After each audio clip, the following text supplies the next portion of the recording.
In 2017, the administration of Donald Trump formally adopted the Indo-Pacific lexicon.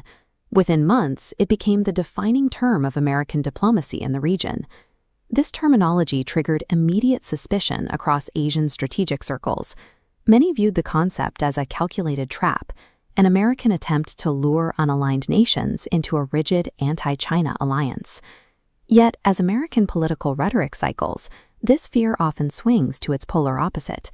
When Washington appears distracted or indifferent, capitals across the region worry that America is preparing to abandon Asia entirely. Both anxieties assume that Washington alone has the power to define the strategic environment in Asia. To understand the actual balance of power, we have to look past the White House and focus on the changing physical geography of the Asian continent itself. For decades, the geopolitical board was small.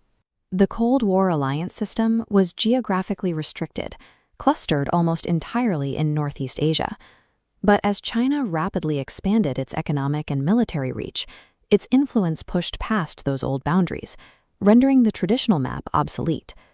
Japan recognized early on that countering this expansion required a broader geographic framework. In 2007, the late Japanese Prime Minister Shinzo Abe addressed the Indian Parliament to introduce a new strategic doctrine, the confluence of the two seas.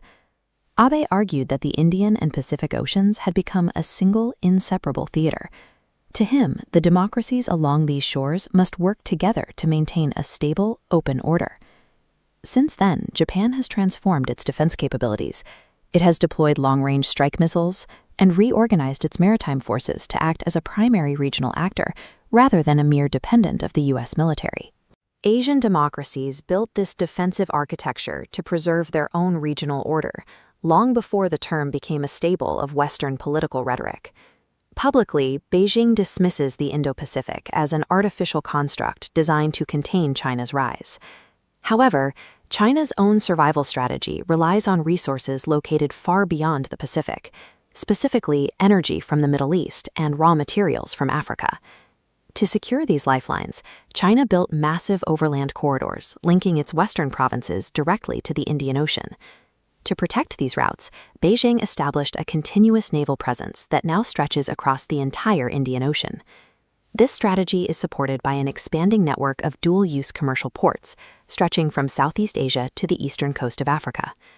This physical expansion culminated in the establishment of China's first overseas military base in Djibouti, providing a permanent anchor for its regional naval power. By securing its own survival, China's actions physically stitched the two oceans together, making the Indo-Pacific a structural reality.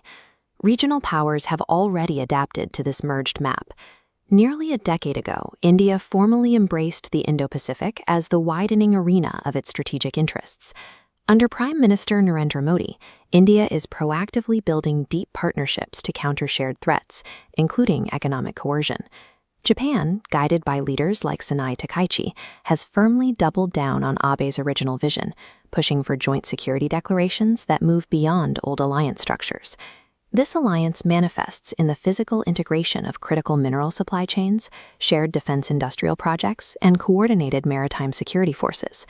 These nations are no longer waiting for American enthusiasm or retreating from American indifference. They are navigating these waters on their own terms. The Indo-Pacific now forms the structural reality of Asian politics. It is a map defined by geography and balanced by regional powers, independent of whoever occupies the White House.